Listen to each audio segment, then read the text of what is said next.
V'Yaakov halach ledarko. Coutume Chabad, et dans bien d'autres endroits, qu'à la fin du mois de Tishri, ou à la fin de Shabbat Bereshit, à la shul, à la synagogue, ou là où on se trouve, on proclame, on annonce V'Yaakov halach ledarko.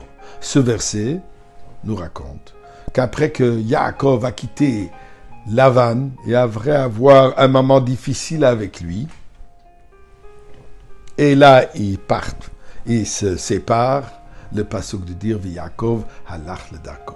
Yaakov, il va sur son chemin. Ceci, on annonce à la fin du mois de Tishri. Le mois de Tishri, qui est le 7e mois. Tishri, qui a aussi le mot Rosh, qui est la tête, qui est en tête de l'année. C'est aussi le 7e mois, Shvi'i, qui vient aussi du mot Sova, rassasi. Le mois dans lequel on est rassasié, on est rempli, on est infusé d'une air différente de toute l'année. Commençons avec le mois de Elul, le mois de rapprochement avec Akadosh Baruch Hu, Melech Basadeh. Rosh Hashanah, le moment du couronnement d'Akadosh Baruch Hu, où nous on se soumet d'être les sujets du roi. Yom Kippour, le jour où on dévoile l'unicité, la yichida, le niveau le plus élevé, le plus profond de notre être s'unifier avec Dieu lui-même.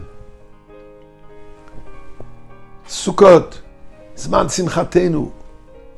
On quitte chez soi pour être dehors. Dehors avec qui? Entouré dans la soukha. Simchat Beta Shoeva et Simchat Torah, les moments les plus joyeux, les moments les plus particuliers, les moments les plus élevés, les plus hauts de ce qu'on peut atteindre. Et là, tout à coup, on fait face, il faut retourner à la vie normale, la vie du quotidien, la vie de tous les jours. Nous, on se pose la question, comment est-ce qu'on peut partir, transitionner de cet endroit à un nouvel endroit? Comment est-ce qu'on peut faire face au dilemme? Comment est-ce qu'on peut faire face aux difficultés qui nous posent la vie de tous les jours? Alors bien, on nous dit, V'Yaakov halach ledarko. Yaakov, il va sur son chemin. C'est quoi le chemin de Yaakov? Qu'est-ce qu'il y a de particulier dans le chemin de Yaakov? Eh bien, on se souvient, le rêve qu'Yaakov y voit, dans son rêve, une échelle sous la mutzav artzav rosho magia shamayma.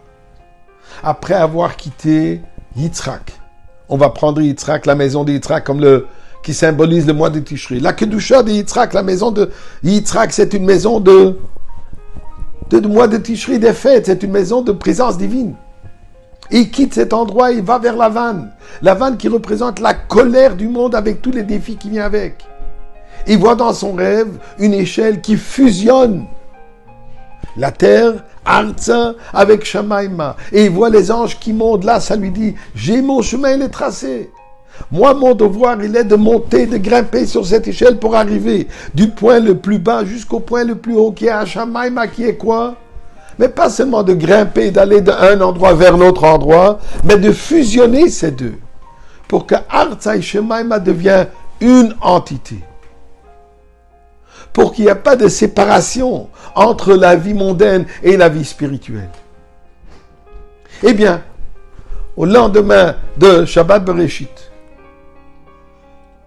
quand on commence à s'impliquer dans la vie de tous les jours, nous dit le Passouk, jamais oublier le chemin de Yaakov, que cette vie matérielle que nous vivons, elle doit être imprégnée avec cette lumière, avec cette richesse, avec cet enthousiasme que nous avons intériorisé durant le mois de Tishri, avec lequel on s'est enrichi durant ce mois de Tishri, et nous devons l'étaler.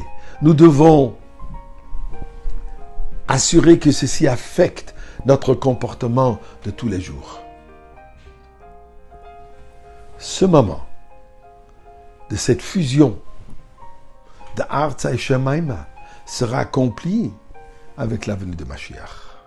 C'est à ce moment où le monde sera rempli, comme Rambam nous rapporte, le verset de Yeshayahu Hanavi, où Mala haaretz de'et Hashem kamaim layam chassim. L'univers entier sera rempli de connaissances divines.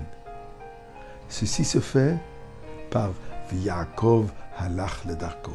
Quand nous qui sommes au niveau de Ekev, Yaakov qui représente le talon, nous qui sommes au niveau de Ekev, le talon le plus bas de toute l'histoire juive.